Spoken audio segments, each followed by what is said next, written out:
Tapi sorotan saya hari ini adalah nats yang kita baca ini, ternyata ini juga dipakai oleh saya sebutnya secara jelas ya, alat-alat setan yang dulunya Kristen, mengaku Kristen, lalu pindah menjadi mualaf, lalu mereka mulai menyerang Kristen. Nah, ya, salah satu yang sangat ngotot hari-hari ini adalah saudara Donditan ya.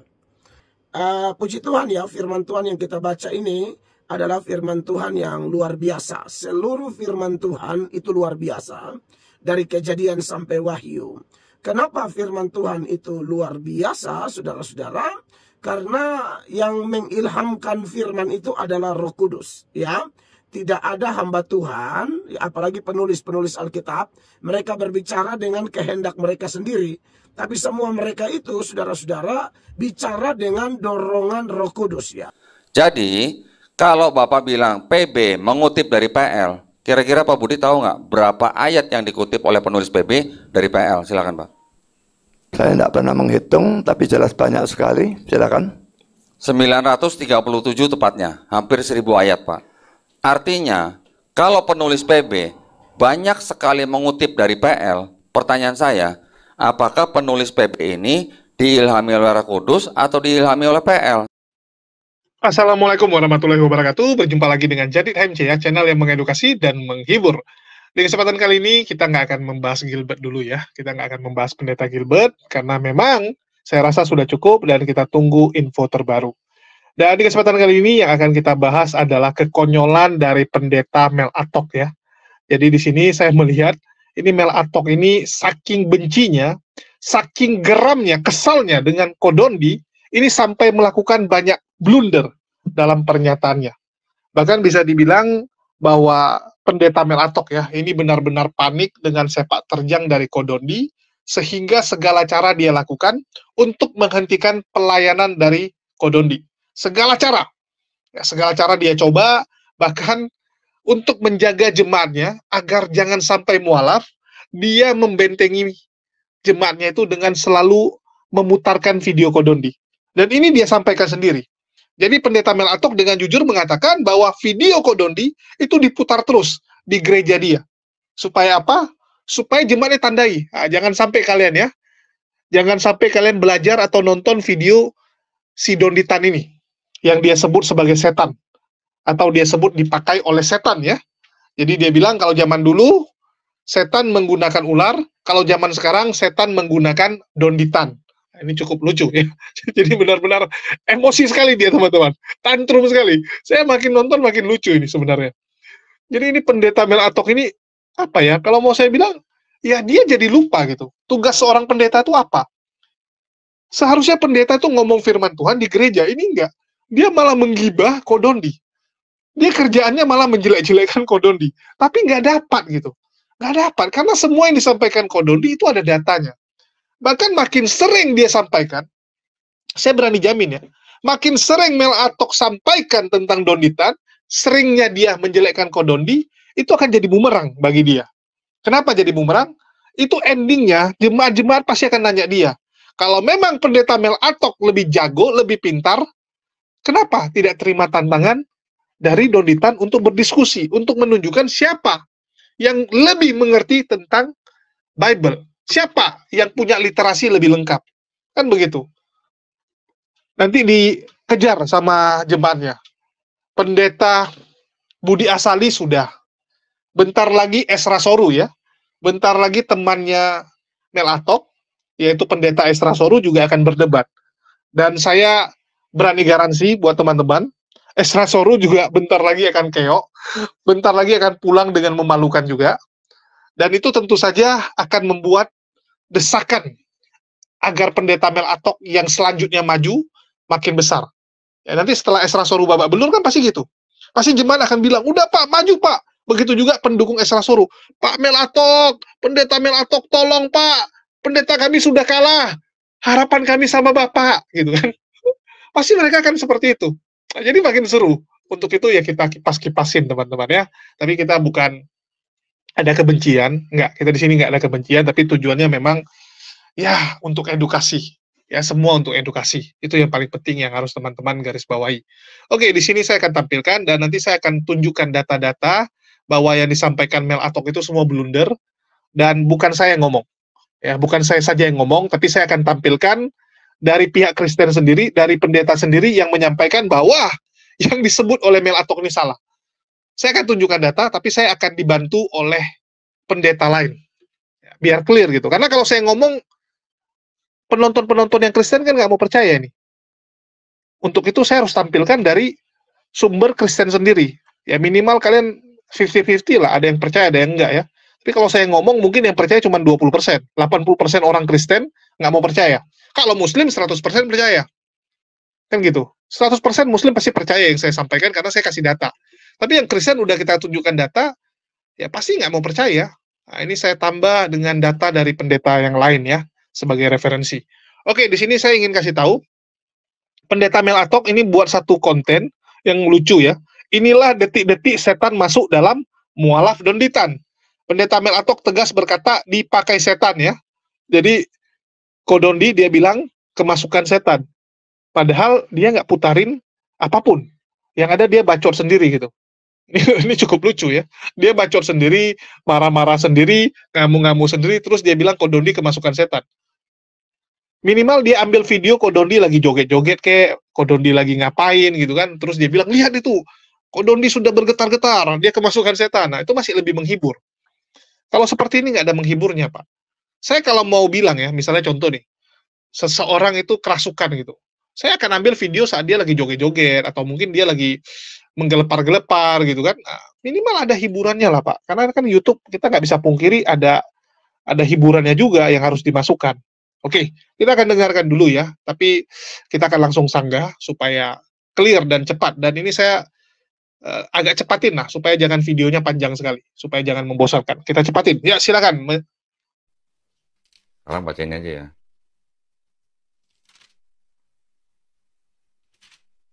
Dari ayat 21 nih, sampai 23 nih. Apa katanya? Bukan setiap orang yang berseru padaku, Tuhan, Tuhan akan masuk ke dalam kerajaan surga, melainkan dia yang melakukan kehendak Bapakku yang di surga.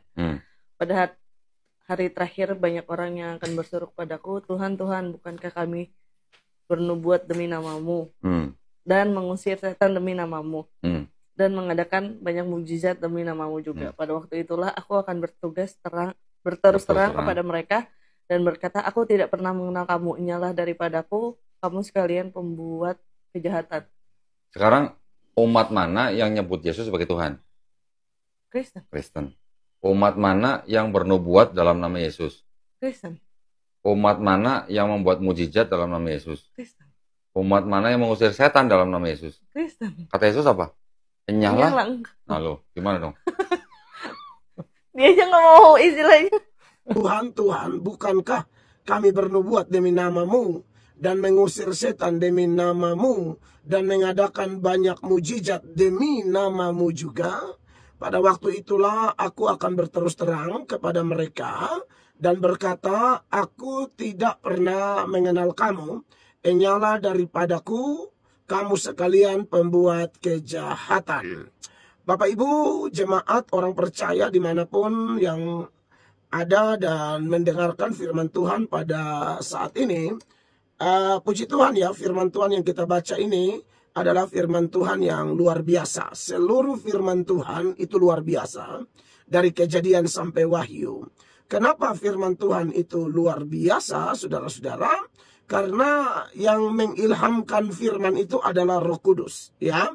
Tidak ada hamba Tuhan, apalagi penulis-penulis Alkitab, mereka berbicara dengan kehendak mereka sendiri.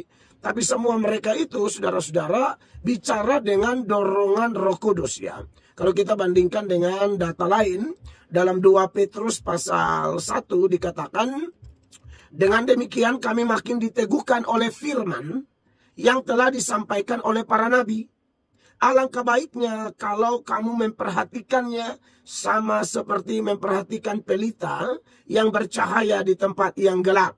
Ya, karena di bagian lain Alkitab bilang apa? Firmanmu adalah pelita bagi kakiku dan terang bagi langkah-langkah hidupku. sampai fajar menyingsing dan bintang timur terbit bersinar di dalam hatimu. Lalu ayat 20 sebagai data pembanding tentang betapa luar biasanya firman, Petrus bilang begini, yang terutama harus kamu ketahui bahwa nubuat-nubuat dalam kitab suci tidak boleh ditafsirkan menurut kehendak sendiri. Kenapa? Sebab tidak pernah nubuat dihasilkan oleh kehendak manusia, tetapi oleh dorongan Roh Kudus orang-orang berbicara atas nama Allah. Nah, saudara-saudara, mungkin pokok pikiran yang mau saya sampaikan pada pagi ini adalah seputar betapa luar biasanya firman Allah. Ya, saya hari ini tidak melanjutkan surat Petrus. Seharusnya saya bahas 1 Petrus pasal 3 ayat 8 dan seterusnya. Tapi pada pagi ini ada alasan khusus kenapa saya memilih menyoroti nats pembuka kita, yaitu Matius pasal 7 ayat 21 sampai ayat 23, saudara-saudara. Nah, sepanjang khotbah ini nanti saudara akan tahu salah satu alasan khusus. Nah, untuk mengantar kita kepada alasan khusus yang mau saya seberangkan pada saat ini, tentunya tidak lepas dari fenomena hari-hari ini ya. Ada begitu banyak ajaran sesat yang dari luar maupun yang dari dalam. Dan sasaran dari ajaran-ajaran sesat itu diajarkan, dijalankan, itu adalah supaya menggoncangkan iman orang-orang Kristen. Nah, perlu saya kasih tahu bahwa Alkitab kita atau firman Tuhan yang luar biasa ini, yang tadi kita sudah baca bahwa ini tidak dihasilkan oleh kehendak manusia, tetapi oleh dorongan Roh Kudus, orang-orang berbicara atas nama Allah. Nah, ini adalah buku yang paling jujur ya. Buku yang paling belak-belakan, buku yang paling terbuka, buku yang paling jelas, terang benderang. Apapun disampaikan secara jujur, secara gamblang. Entah itu kelebihan, entah itu kekurangan, entah itu peristiwa-peristiwa yang memuliakan Allah, entah itu peristiwa-peristiwa yang menyakiti Tuhan, memalukan nama Tuhan. Semua ada. Misalnya kelebihan tokoh-tokoh Alkitab diceritakan begitu jelas. Tapi kelemahan tokoh-tokoh Alkitab tidak disembunyikan. Ya, semua akibat dari mentaati perintah Allah dibukakan begitu jelas. Ya. Seperti ayat bilang, tetapi jikalau kamu mencari kerajaan Allah lebih dahulu dengan kebenarannya, maka semua kebutuhan kita ditambahkan, itu ada. Tapi sebaliknya juga ada ayat mengatakan bahwa kalau kamu melawan firman Allah, yang kamu dapat bukan berkat, tapi kutuk. Ya, Melatong mengatakan bahwa Bible atau Alkitab itu tidak dihasilkan atas kehendak manusia, tapi atas dorongan Roh Kudus. Inilah yang saya selalu bilang teman-teman sebelah ini, terlalu gila dengan Roh Kudus. Dikit-dikit diilhami Roh Kudus. Penulis Bible diilhami Roh Kudus. Ya, terus nanti bapak-bapak gereja yang melakukan kanonisasi itu juga diilhami Roh Kudus. Semua orang diilhami Roh Kudus. Dari mana kalian tahu itu Roh Kudus? Salah-salah itu roh setan, roh penyesat, roh dusta, atau roh yang lain. Karena di Bible sendiri tertulis ya, ada yang namanya roh penyesat, roh pendusta, itu juga ada. Takutnya yang ilhami dia, ya roh itu. Betul tidak? Terus dia bilang ini buku yang paling jujur dan terang benderang. Alkitab tidak pernah kontradiksi. Ya, astagfirullah. Kalau masalah kontradiksi, mari Anda belajar dari orang-orang yang ngerti. Kalau enggak, kita mungkin diskusi sajalah. Kapan Pendeta Mel atau punya waktu, atau enggak Anda lagi di Jakarta, kita duduk bareng, kita buka data-datanya. Saya punya juga ya, salinan dari Bible of Bible-nya Kodondi, di mana Kodondi sudah rekapin kontradiksi-kontradiksi yang ada di Bible. Jadi ayat ini kontradiksi dengan ayat ini kontradiksi dengan ayat ini. Saya sudah punya salinannya, dan itu jumlahnya ratusan. Ya, jumlahnya ratusan, kalau mau diskusi, yuk kita buka-bukaan data, kapan ada waktu kita ngopi. Nggak usah debat, sama saya nggak usah debat. Ya, jadi kalau Pendeta Mel Atok mau, saya ajak ngopi lah. Saya jamu, kopi bareng, sama kita makan bareng. Ya, sambil santai-santai, saya akan tunjukkan data, nanti Anda periksa. Kalau Anda setuju, ya silakan. Kalau Anda juga tidak setuju, ya silakan bantah, tapi kita juga hanya dalam rangka akademis. Ya, dalam rangka akademis. Oke, saya jelaskan ya, bahwa Bible itu penuh dengan kontradiksi, itu yes. Terus yang kedua, apa Bible itu berdasarkan ilham Roh Kudus? Bagaimana mungkin Roh Kudus bisa salah? Ya, bagaimana mungkin Roh Kudus itu bisa jiplak dari perjanjian lama? Jadi penulis perjanjian baru, itu ada sekitar 900-an ayat yang diilhami oleh roh pula, diilhami oleh perjanjian lama. Jadi bayangkan, ayat-ayat yang ada di perjanjian baru itu semua copy paste dari perjanjian lama. Bahkan ada beberapa yang copy paste dari ajaran-ajaran pagan, ya, filsafat dan sebagainya. Nanti kita akan bedah secara khusus di konten khusus kalau yang seperti ini. Nanti saya akan ajak Ko Dondi untuk membahas ini, ya. Kita akan buat tema khusus. Siapa sebenarnya yang menginspirasi perjanjian baru? Oke. Dan kita coba dengarkan dulu penjelasan dari Pendeta Budi Asali. Apa benar bahwa perjanjian baru itu diilhami oleh perjanjian lama, bukan diilhami oleh Roh Kudus? Karena Pendeta Budi Asali juga akhirnya mengakui bahwa memang, ya, bahwa ini memang diilhami oleh perjanjian lama, bahwa ternyata banyak sekali ayat-ayat yang sama, bukan Roh Kudus yang mengilhami. Oke, kita dengarkan dulu. Apapun yang masuk ke dalam Alkitab ini adalah diilhami oleh Allah atau firman Allah, gitu. Saudara pasti ngerti maksud saya, tapi sekarang pura-pura nggak mengerti. Saya mengerti, Pak. Saya sangat mengerti. Cuman saya cuma pengen Bapak jujur atau tidak mengkoreksi pernyataan Bapak di awal bahwa apapun yang masuk dalam sini itu adalah firman Allah atau diilhami oleh Allah, gitu. Silakan, Pak. Saya tidak merasa perlu mengoreksi karena yang saya maksudkan itu ayat 1, ayat 2, ayat 3 dan seterusnya begitu. Silakan. Baik, kalau Bapak tidak mau mengoreksi, saya menanya. Yohanes 1 ayat 5 ayat 7 itu firman Allah bukan, Pak? Silakan. Bukan. Silakan. Nah, itu sudah kontradiksi lagi dengan pernyataan Bapak. Apa yang sudah masuk ke dalam sini itu adalah firman Allah. Makanya sekarang itu Bapak ada. bilang bukan, saya belum bilang. Silakan, Pak. Oke. Jadi itu sudah kontradiksi dengan pernyataan Bapak sendiri. Oke, perikop Bapak mau bilang bukan, silakan, nggak apa-apa. Giliran 1 Yohanes 5 ayat 7 Bapak berani bilang bukan, saya hargain, Pak. Itu bukan firman Allah. Ya. Berarti itu sudah kontradiksi dengan pernyataan Bapak sebelumnya bahwa apa yang sudah masuk ke dalam Bible ini itu adalah firman Allah atau diilhami oleh Allah. Silakan, Pak. Sekarang yang dimaksudkan dengan Alkitab itu yang mana? Ya, kita tidak punya Alkitab aslinya karena itu sudah hilang, dan manuskrip memang sudah mengandung kesalahan dan ada penambahan-penambahan. Tapi dengan membandingkan manuskrip dengan manuskrip kita bisa tahu mana yang penambahan dan mana yang bukan. Dan biasanya dalam Alkitab kita ini diberikan tanda kurung tegak, maka itu dianggap tidak asli. Dan 1 Yohanes 5 ayat 7 termasuk di sana. Satu kata itu seringkali bisa mempunyai beberapa arti. Jadi kadang-kadang harus dipilih arti ini, kadang-kadang harus dipilih arti yang itu. Silakan.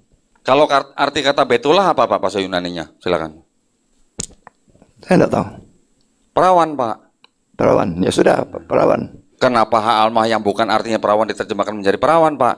Itu adalah bukti bahwa Septuaginta itu sudah dirubah-rubah oleh bapak-bapak gereja, Origen, Lucian, sampai Hesisius, sehingga Septuaginta seolah-olah berbicara mengenai Yesus di Perjanjian Baru. Ini mohon maaf ya, bukan saya ngajarin ya Pak Budi ya. Tapi itu saya bisa pertanggungjawabkan datanya dari mana.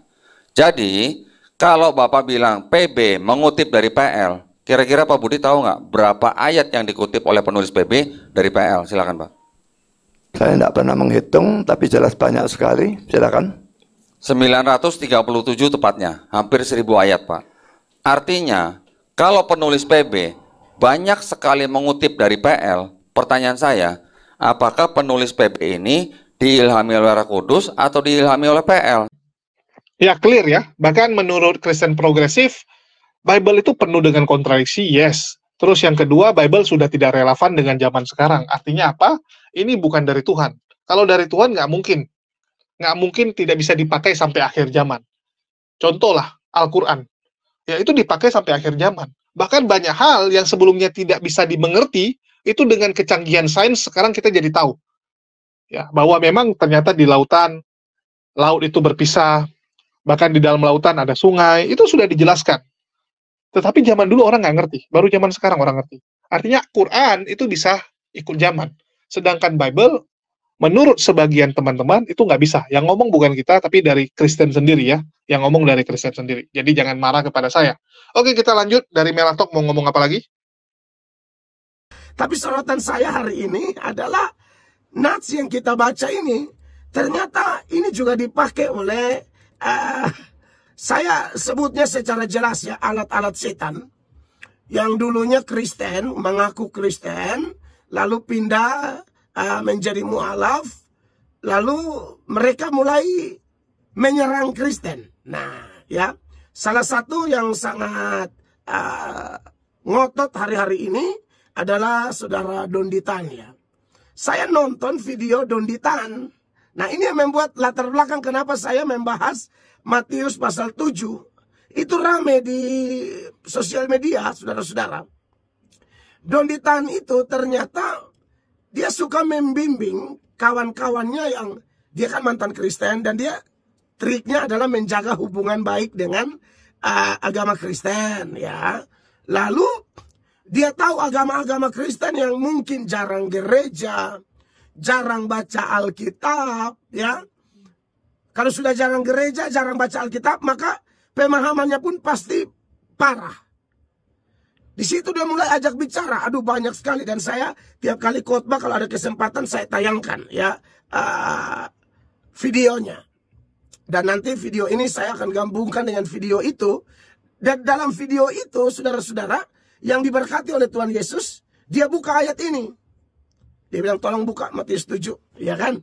21, 23, dia kayak pakar gitu loh. Nah, minta maaf, kita punya orang Kristen yang ngawur, yang tidak baca Alkitab. Ini juga iya-iya aja gitu. Akhirnya buka, baca. Bacanya kan begini. Bukan setiap orang yang berseru-seru kepadaku, Tuhan, Tuhan, akan masuk ke dalam kerajaan sorga, melainkan dia yang melakukan kehendak Bapakku yang di sorga. Lanjut lagi, hanya baca toh. Pada hari terakhir, banyak orang akan berseru kepadaku, Tuhan, Tuhan, bukankah kami bernubuat demi namamu, dan mengusir setan demi namamu, dan mengadakan banyak mujizat demi namamu juga. Baca lagi, akhirnya baca 23. Pada waktu itulah aku akan berterus terang kepada mereka dan berkata, aku tidak pernah mengenal kamu, enyalah daripadaku kamu sekalian pembuat kejahatan. Iya kan? Langsung dia tanya di ini perempuan satu yang nanti di video itu. Dia tanya di perempuan itu, yang memanggil Yesus Tuhan orang apa?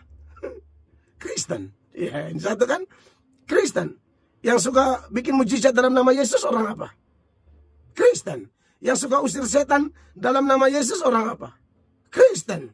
Yang bernubuat dalam nama Yesus orang apa? Kristen. Yesus bilang mereka kemana?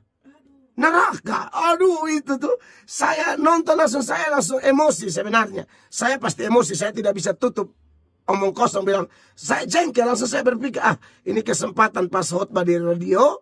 Di radio saya seharusnya bahas 1 Petrus pasal 3 ayat 8 dan seterusnya. Tapi akhirnya karena nonton video itu, saya harus khotbah itu untuk menanggapi dan mau kasih tahu yang pertama, Donditan dipakai setan. Itu sudah pasti. Jadi saya memang sengaja omong ini supaya Dondi dengar. Kamu dipakai setan, Donditan, ya. Dasar bahwa kamu dipakai setan, yang pertama, karena seperti setan kutip ayat dan membengkokkan ayat, begitu juga kamu, CSS, Donditan, yang dipakai setan. Kalau dulu di Kejadian 3, Donditan, setan pakai ular. Sekarang kau jangan pikir kau hebat. Setan tidak pakai ular lagi. Setan pakai kamu. Ya kan? Karena sebagaimana setan kutip ayat lalu menipu Hawa dengan tujuan menjatuhkan Hawa. Sekarang Donditan, setan pakai kamu untuk membengkokkan ajaran Alkitab. Sebagaimana setan itu adalah malaikat yang telah diusir karena dosa, tinggalkan surga. Kau juga dulu Kristen, tinggalkan Kristen sekarang. Ya, jadi mirip sekali gitu ya. Satu tinggalkan surga, satu tinggalkan gereja. Nah, kalau kita lihat dari begini, supaya maksud saya gini, saya akan tetap bilang kau setan. Kamu kenapa saya bilang kau setan? Persis, hanya setan yang kutip kitab suci kami, lalu ditafsir semau dia. Padahal dari awal khotbah ini saya sudah buka 2 Petrus 1 ayat 19-21 yang mengatakan bahwa tidak bisa kitab suci kami orang Kristen Injil kekal ini ditafsir secara bodoh, ditafsir secara ngawur, ditafsir seenak maumu saja. Tidak bisa begitu, ya. Jadi kau jangan kutip Matius 7. Dan bukan cuma kau. Semua orang yang kutip ayat ini, lalu pemahamannya seperti Anda, entah dari siapa Anda belajar, kau dengar, kalian semua setan punya anak. Begitu, ya. Saya pendeta Mel Atok yang omong, dan saya tidak akan berhenti omong, kecuali kalian stop mengutak-atik kitab suci kami. Begitu, ya. Jadi Don ditahan, anak setan, dipakai setan. Kau dengar, bahwa ayat ini tidak bermaksud demikian. Ya, ayat ini bukan berarti kalau orang panggil Yesus Tuhan, lalu orangnya masuk neraka. Salah. Justru yang mengaku Yesus Tuhan itu masuk surga. Nanti saya jelaskan kenapa orang-orang ini berseru kepada nama Tuhan Yesus, bernubuat demi nama Tuhan Yesus, bikin mujizat demi nama Tuhan Yesus, usir setan demi nama Tuhan Yesus, tapi mereka kemudian masuk neraka. Nanti saya jelaskan. Bukan itu maksudnya. Dan buat si orang Kristen yang gampang dibodohi itu, saya kasihan. Kok kalian tidak dituntun oleh pendeta-pendeta yang belajar, berdoa, mengajarkan kebenaran? Kok dituntun oleh mantan Kristen yang tinggalkan Kristen, lalu belajar Alkitab untuk menghantam Alkitab dengan otaknya yang sudah terkontaminasi oleh setan itu? Nah, ini saya perlu jelaskan, ya. Jadi wajib orang Kristen itu syarat masuk surga ya harus panggil Yesus Tuhan. Dasarnya terlalu banyak, ya. Saya buka dulu. Yang pertama saya tunjukkan bahwa Yesus itu sebenarnya Tuhan semua orang. Nah, setan ini tidak mau orang selamat. Makanya setan berusaha munculkan orang-orang kayak Don Ditan ini. Walaupun sangat mudah dipatahkan. Hanya Kristen tidak belajar Alkitab yang anggap dia hebat.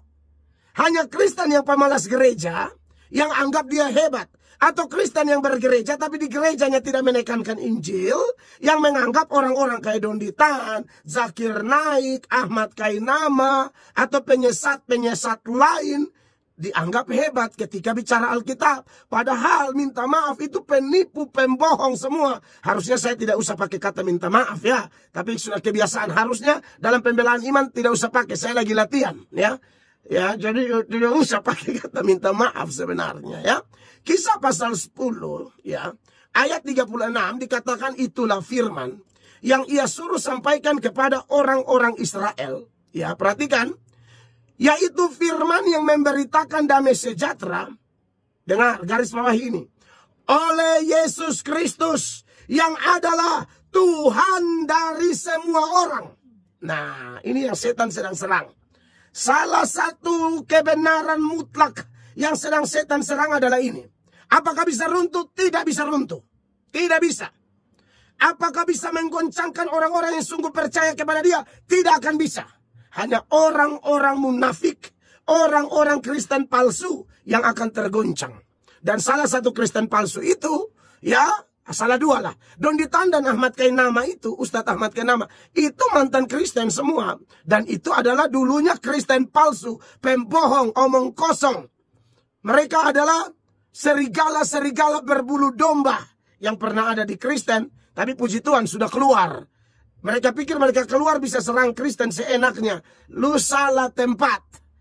Banyak pembela iman, saya ini hanya salah satu saja. Terlalu banyak yang luar biasa itu, ya. Saya salah satu yang memang mau belajar dan mau hantam kalian. Begitu. Saya tidak akan biarkan, enak saja kau omong-omong ayat kami dengan tafsiran yang kacau balau. Ya. Hanya dengan berseru kepada Yesus sebagai Tuhan, orang bisa selamat. Tanpa itu tidak bisa. Ya. Roma pasalnya yang ke-10. Mari kita lihat. Ini menarik sekali nih. Mulai ayat 9. Ini ayat bilang apa? Sebab jika kamu mengaku dengan mulutmu bahwa Yesus adalah Tuhan dan percaya dalam hatimu bahwa Allah telah membangkitkan dia dari antara orang mati, maka kamu akan diselamatkan. Syarat keselamatan apa? Mengaku dengan mulutmu bahwa Yesus adalah Tuhan. Ya. Lalu ayat 10 bilang apa? Karena dengan hati orang percaya dan dibenarkan, dan dengan mulut orang mengaku dan diselamatkan. Dan ingat, Semua yang percaya dia, Anda tidak akan dipermalukan. 11. Karena kitab suci berkata, barang siapa yang percaya kepada dia, tidak akan dipermalukan. Haleluya. Jadi kalau ada yang mempermalukan kami, kau salah, kami tidak akan dipermalukan. Allah di sorga tidak akan tinggal diam. Dia akan bangkitkan orang-orang yang tidak akan berkhotbah, cari aman saja. Tapi kami akan khotbah untuk hantam setan. Setan punya alat, seperti Donditan dan lain-lain. Ya, kamu dipakai setan. Kamu jangan pikir kamu hebat. Ya, saya akan berhenti ngomong ini kalau kau tidak ganggu kitab suci kami. Karena yang ganggu kitab suci Kristen hanya setan dan alat-alatnya. Itu sudah terbukti di kitab suci kami. Kami ngomong dengan dasar yang jelas. Ya. Jadi saudara-saudara harus sungguh-sungguh datang kepada Tuhan Yesus Kristus. 12. Sebab tidak ada perbedaan antara orang Yahudi dan orang Yunani. Karena Allah yang satu itu adalah Tuhan dari semua orang. Kaya bagi semua yang berseru kepadanya. 13. Sebab barang siapa yang berseru kepada nama Tuhan akan diselamatkan. Tetapi bagaimana mereka dapat berseru kepadanya jika mereka tidak percaya kepada dia? Bagaimanakah mereka dapat percaya kepada dia jika mereka tidak mendengar tentang dia? Bagaimana mereka mendengar tentang dia jika tidak ada yang memberitakannya? Makanya kami beritakan, ya. Kalau orang-orang kayak mereka ya sulit kita harap mereka kembali ke Kristen, kecuali Tuhan mau pilih. Tapi kebanyakan mereka memang sudah ketahuan bahwa itu memang alat-alat setan. Ya, dan saya lihat kayaknya memang pasti masuk neraka. Ya, kecuali ya, saya nama terbatas toh. Saya terbatas, tapi kalau Tuhan mau selamatkan apa boleh buat. Tetapi terserah Tuhan lah. Tapi faktanya kayak mereka-mereka itu, bahkan doa Yesus sendiri, Yesus bilang apa? Ya Bapa ampunilah mereka, karena mereka tidak tahu apa yang mereka perbuat. Doa itu Yesus doa bagi yang tidak tahu. Tapi yang sudah tahu sok pakar Alkitab, tapi membengkokkan Alkitab, waduh, itu tahu berarti tidak masuk dalam doa itu. Ya, yang Yesus berdoa, ya Bapa ampuni mereka, karena mereka tidak tahu apa yang mereka perbuat. Doa itu ada batasannya, saudara-saudara. Perkataan pertama di salib itu, ya. Kalau yang tahu, tidak masuk dalam doa itu. Paulus itu bisa bertobat karena Paulus tidak tahu. Makanya ya, ini yang bagian lucunya ya. Ini bagian lucunya. Jadi dia katakan bahwa dia mengakui selalu menayangkan video Kodondi untuk belakangan ini. Karena dia nggak mau jemaatnya nanti jadi mualaf. Ya, nggak mau. Terus dikatakan bahwa Kodondi ini dipakai oleh setan. Ya. Kalau setan itu meninggalkan surga, kalau Kodondi meninggalkan gereja. Bukannya bagus meninggalkan gereja, karena Yesus juga nggak pernah ke gereja. Artinya Yesus meninggalkan gereja mengikuti Yesus, kan gitu. Yesus nggak ke gereja soalnya. Terus dikatakan hanya setanlah yang memakai ayat-ayat yang ada di Bible atau di kitab mereka seenak jidat, ya. Dan dia memastikan bahwa Donditan akan masuk neraka. Jahat juga nih.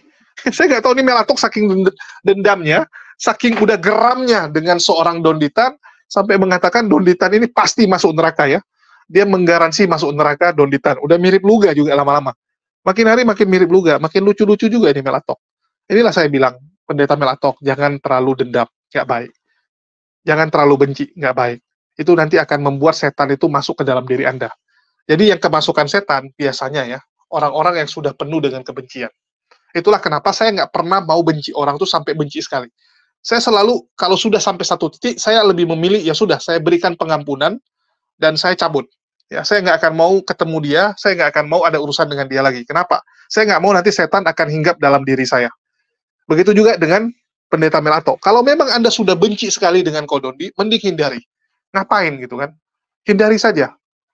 Daripada Anda bahas dia, Anda ingat dia terus, lama-lama setan itu akan makin besar. Anda kasih vitamin kepada setan yang ada di dalam diri Anda. Karena Anda pupuk kebencian itu ya. Anda bawa kebencian itu. Ini saran dari saya. Lepaskanlah. Ya, lepaskan.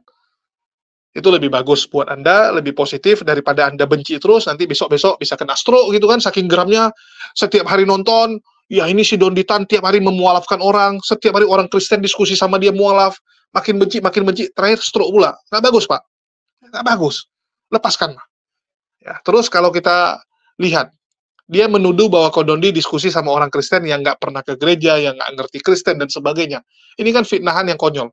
Bahkan Kodondi sangat terbuka untuk siapapun yang mau datang untuk diskusi. Dan itu sudah disampaikan Kodondi berkali-kali. Sudah disampaikan berkali-kali. Dan kalian bisa cek di konten kita sebelumnya.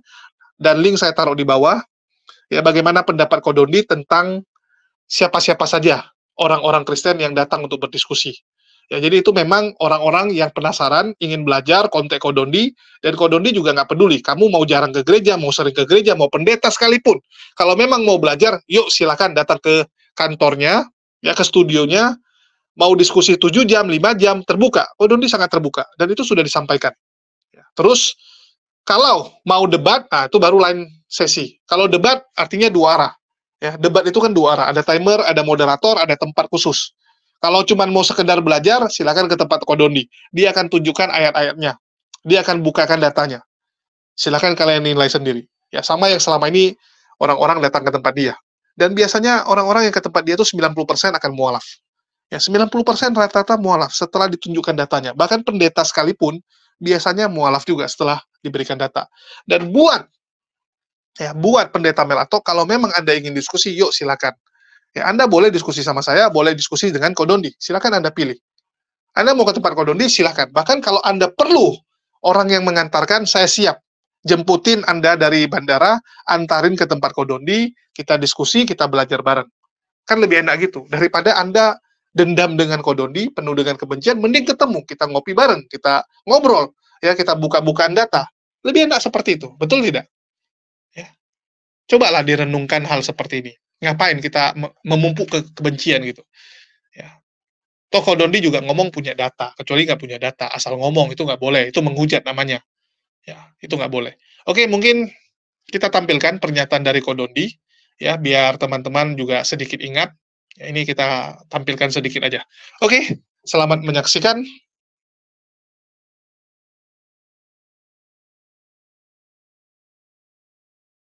Setiap kali yang datang ke sini, saya bukakan Bible mereka. Apa yang mereka mau tanya ke masalah Quran juga saya jawab. Saya jawab sebisa saya. Saya bilang sama orang yang datang ke sini rata-rata juga apa? Kalau yang kalian tanya, saya nggak tahu jawabannya. Saya akan terus terang bilang saya nggak tahu dan saya nanti akan cari tahu. Setelah saya cari tahu, kalau saya sudah tahu nanti saya kasih tahu. Ada juga orang Kristen yang nggak mau datang, tapi maunya debat di WA. Banyak-banyak gitu. Ya, saya nggak mau ngelayanin yang debat di WA. Oke. Kalau mau datang aja saya bilang gini, datang aja. Bahkan nih ya, dia ngajakin debat di WA. Saya bilang, Pak, Bapak datang aja ke tempat saya. Dia bilang apa? Saya orang nggak punya katanya. Saya orang biasa aja, saya orang nggak punya. Pak, Bapak rumahnya di mana? Saya tanya. Oke, di kota ini. Pak, saya ongkosin. Sampai gua ongkosin, coba, Jom. Ada yang ngambil? Nanti dia bilang kamu datang habis lebaran. Sampai gua ongkosin, silakan datang ke tempat saya. Ongkosnya berapa, saya ongkosin. Sampai gua gituin. Coba. Andre Tunggal kalau nggak punya ongkos ke tempat gua ongkosin. Tapi Ferdinand kemarin nggak ada ongkos untuk bikin acara debat, lu nggak ongkosin gua. Nah, kemarin kan akhirnya kan si Jesslyn waktu main ke sini, dia bilang, ayo, kebetulan yang punya restoran Long Feng Tang juga datang ke sini. Dia restoran apa? Long Feng Tang. Oh, Long Feng Tang, tahu. Yang punya restoran Long Feng Tang juga menyediakan tempatnya kalau mau debat offline ya, bukan online ya. Jadi Jesslyn juga berani, ayo silakan debat sama Ferdinand. Disediakan tempat di Long Feng Tang, makan minum gratis, dapat transport. Coba kurang apa sih? Kurang apa coba? Iya. Kan cuma tinggal bawa nyali sama ilmu gitu doang. Kadang ilmu nggak ada kok, nyali aja nggak apa-apa lah ya. Paling malu sendiri. Ya nggak apa-apa. Gini, kalau yang mau debat offline silahkan datang. Kalau target saya tuh pendeta, bukan evangelis kayak Ferdinand itu. Evangelis bukan sih? Enggak. Bukan ya? Bahkan sama anak sekolah minggu kalah kok. Oh gitu ya? Iya, masa dia nggak tahu kalau Yesus nggak mengetahui hari kiamat. Bahkan Lukas 1 pun dia nggak tahu ayatnya apa. Oh gitu. Terus kayak gitu mau nantang saya debat gitu? Nantang ngebacot, bukan nantang debat mungkin. Nah itulah, makanya kalau saya makanya maunya debat sama pendeta. Kenapa? Karena saya menganggap pendeta kan orang yang sudah berpendidikan. Maksudnya dalam hal ini pendidikan teologi. Betul. Gitu loh. Saya maunya begitu supaya saya juga bisa adu dokumen sama pendeta-pendeta itu, bukan cuma adu asumsi. Saya nggak mau adu asumsi. Karena gini ya, ini mohon maaf. Kalau tadi Andre Tunggal menuduh saya juga mensiarkan agama kepada orang yang sudah beragama, tolong dipelajarin lagi tindakan-tindakan saya. Pernah nggak saya door to door ke rumah orang-orang Kristen? Pernah nggak? Belum. Nah, sekarang saya balikin, ada nggak orang Kristen yang door to door ngetok orang Islam? Kemarin saya kasih nampak, Risuli Lubis masuk rumah orang, belum diizinkan main masuk langsung. Nah, itu kalau sebenarnya, kalau menurut undang-undang, masuk ke pekarangan orang aja bisa penjara. Betul. Ya, itu untuk masalah yang di KUHP. Kalau mengenai mensiarkan agama kepada orang yang sudah beragama, itu diatur di keputusan bersama dua menteri nomor 1 tahun 79. Baca bab 3 pasal 4. Nggak usah datang ketok-ketok ke rumah orang, ngasih brosur aja nggak boleh. Ngasih brosur juga nggak boleh. Ngasih brosur, pamflet aja nggak boleh. Bantuan, makanan, segala macam sembako tuh nggak boleh. Tunggu lu, ngasih sembako nggak boleh kok? Nggak boleh. Kalau dalam konteks mensiarkan agama ya, nggak boleh. Tapi kalau misalnya kasih bantuan dengan kata-kata ini dari gereja gitu, itu nggak apa-apa? Ya dalam rangka apa? Dalam bantuan, misalnya kena bencana gitu. Ya udah, tapi jangan ngajak kebaktian, jangan ngajak nyanyi-nyanyi. Ngajak doa juga nggak boleh? Nggak boleh. Kalau sudah ranahnya ada bawa-bawa masalah peribadatan, itu kalau yang kita temuin di ini ya lapangan ya, mereka nggak siarkan, ya cuman begitu dibantu mereka bilang kita doain nih dalam nama Tuhan mereka tuh. Nah, itu gimana kok? Kalau sudah doa berarti ranahnya udah ibadah kan? Ya nggak boleh juga. Oh, itu nggak boleh ya? Iya dong. Karena mereka bilang loh, kan saya tanya dulu sama orangnya, mau nggak saya doain? Karena yang nerima bantuan ini segan. Kenapa mesti nanya? Kalau nanya berarti kan dia sebenarnya udah tahu bahwa itu nggak boleh. Nah, berarti kan orang-orang yang memberikan bantuan itu mereka berpikir bahwa orang-orang yang diberi bantuan itu tidak tahu ada aturan seperti itu. Ya mungkin supaya ini kalau ada terjadi apa-apa dia ada alasan nih orangnya mau kok. Tapi tetap aja yang menawarkan juga dia tahu itu nggak boleh, tapi kenapa ditawarkan? Berarti dia berpikir bahwa orang yang ditawarkan tidak tahu. Kalau mau kasih bantuan kenapa nggak kasih bantuan aja sih? Kenapa mesti harus doa-doain sih? Biar keren kok. Oh, biar. Mana tahu tiba-tiba dijamah kan gitu kan. Setelah didoakan dijamah. Nah, jadi kita udah tahu lah motivasi mereka, kita udah tahu. Jadi ya nggak usah pakai pura-pura dan segala macam. Aturan dibuatkan untuk apa? Untuk keharmonisan umat beragama di Indonesia. Kita nggak pernah ketok-ketok rumah orang Kristen, ayo masuk Islam, ngapain begitu? Enggak. Kita tahu aturan. Orang Kristen juga tahu aturan, tapi mereka tetap sengaja melanggar. Kenapa? Karena mereka butuh umat Islam untuk jadi umat mereka. Karena memang ada perintahnya di kitab mereka, yang mana itu ayat tidak asli. Loh memang dipertegas ayatnya tidak asli. Loh memang ada amanat agung katanya. Betul. Yang disebut perintah untuk mengkristenkan semua orang. Memuridkan, menjadikan semua orang murid. Semua bangsa murid Yesus atau orang Kristen. Tapi ayat itu ayat palsu atau ayat sisipan. Ayat sisipan gereja Romawi di abad kedua. Yang ngomong bukan saya, yang ngomong banyak yang ngomong buku-buku itu. Yang ngomong bahkan Katolik Ensiklopedia juga ngomong. Britannica Ensiklopedia juga ngomong. Komentari Bible juga banyak yang ngomong. Bukan saya yang ngomong. Kalau mau buktikan nanti saya bisa tunjukkan semuanya. Bahkan buku kekristenan sendiri ini Tract Gospel juga ngomong itu bukan perkataan Yesus. Sedikit pengumuman ya teman-teman. Saya ingin menyampaikan beberapa hal di mana ada beberapa teman-teman yang WA, DM kepada saya juga menanyakan sebenarnya apa sih tujuan dari dicantumkannya nomor rekening yang ada di video saya. Apa maksudnya? Untuk apa uang tersebut? Jadi saya ingin jelaskan di sini ya teman-teman ya. Bahkan banyak sekali yang komplain, bahkan sampai memarahi saya hanya karena saya menuliskan nomor rekening tersebut. Jadi di sini saya ingin mempertegas dan meluruskan. Kebanyakan dari teman-teman yang ada di sini mungkin adalah penonton baru yang baru ikut subscribe atau nonton channel saya beberapa bulan terakhir. Atau bahkan baru tahu channel Jadid HMC ini. Jadi sebenarnya ya, channel saya ini adalah channel backup, channel pengganti, di mana channel utama saya itu sedang disita oleh pihak kepolisian. Jadi channel utama saya adalah Hidayah Mu'alaf Channel, dan itu sedang disita. Sedangkan Jadid HMC ini sebenarnya channel backup. Kenapa disita? Teman-teman bisa cek. Kalau yang udah ikut saya cukup lama, sudah ikut dari channel yang lama, pasti sudah tahu cerita tersebut. Jadi di sini saya ingin kasih tahu, dana donasi tersebut saya kumpulkan karena memang saya membutuhkan dana tersebut. Karena saya sedang menghadapi kasus hukum yang sengaja dibuat oleh para Polikardus untuk menjerat saya. Tahun lalu, saya dilaporkan secara massal di beberapa polda sekaligus oleh para Polikardus yang dendam dan marah kepada saya karena saya membongkar modus-modus penipuan serta hujatan-hujatan yang mereka lakukan kepada Islam. Alhamdulillah, dari sekian banyak laporan mereka, hanya ada satu polda yang mereka anggap berhasil untuk memproses saya. Saya dianggap sebagai ancaman bagi rencana busuk dan misi mereka. Karena mereka punya misi apa? Ingin menghancurkan Islam di Indonesia. Saya dianggap biang kerok dari munculnya Luga Tambunan yang mengaku nabi dan juga menyerang sesama Kristen. Terus munculnya pengajaran Oneness, pengajaran Unitarian, dan ajaran bidat lainnya yang mereka anggap itu mendapatkan angin, mendapatkan panggung di tempat saya. Karena memang dulu Oneness itu saya berikan panggung untuk memberikan pengajaran. Dan dari situlah muncul Samuel Siaan, Herdi, ya, berkembang sampai bisa besar seperti sekarang. Jadi saya dianggap sebagai biang keroknya. Biang kerok dari kehancuran mereka. Saya juga dianggap sebagai biang kerok dari ditangkapnya Osman bin Sunet, Rudi Simamora alias anak Batak, serta penghujat-penghujat Islam lainnya yang masuk penjara. Saya dianggap sebagai dalangnya oleh mereka, dianggap sebagai orang yang bertanggung jawab. Serta saya juga dituduh ya, sebagai biang kerok dari Paul Jang dan Saipudin yang sekarang menjadi DPO kelas berat. Saya membongkar banyak penipuan yang dilakukan oleh Polycarpus, dan salah satunya adalah penipuan yang dilakukan oleh Wak Donat saat dia menggalang dana untuk panti asuhan, mengatakan ingin membuat panti asuhan.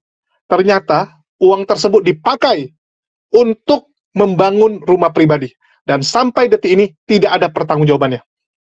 Dia begitu marah saat hal itu saya bongkar, dan teman-teman Kristen yang lain ikut membahas hal tersebut. Mereka mencoba segala cara ya teman-teman untuk melenyapkan saya.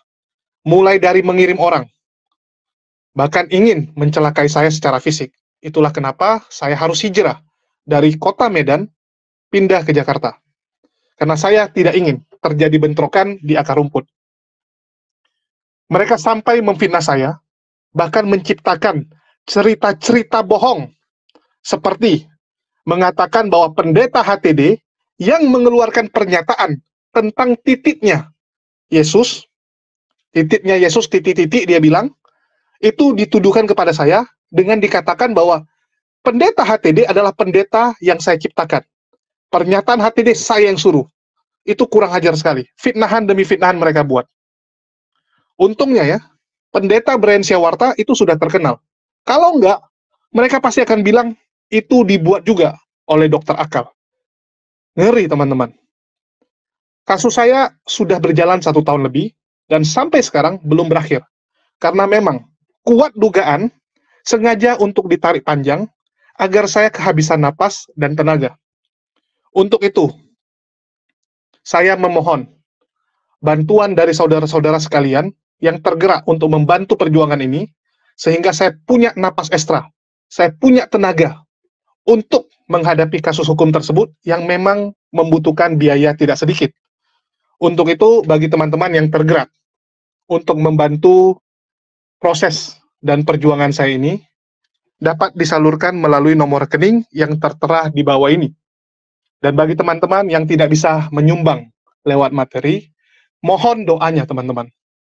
Mohon doanya agar saya diluputkan dari segala rencana jahat mereka. Terima kasih buat teman-teman yang sudah support saya selama ini. Semoga Allah membalas semua kebaikan kalian semua dengan jananya.